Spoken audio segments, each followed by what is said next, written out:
دولت عزت کا سر چشمہ نہیں ہے۔ میرے بھائیوں،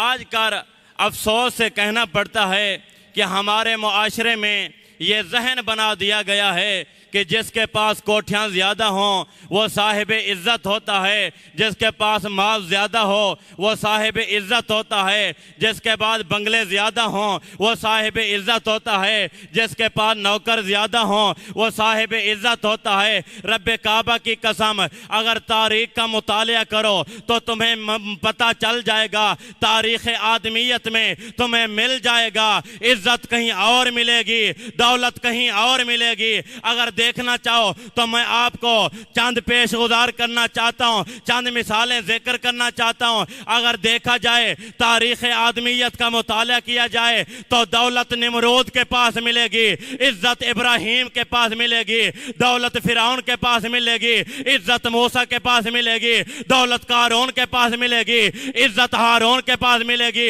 دولت ابو جہل و ابو لہب کے پاس ملے گی، عزت آمنہ کے لال کے پاس ملے گی، دولت حاکم شام کے پاس ملے گی، عزت علی ابن ابی طالب کے پاس ملے گی، دولت حاکم شام یزید ابن معاویہ کے پاس ملے گی، عزت حسین ابن علی کے پاس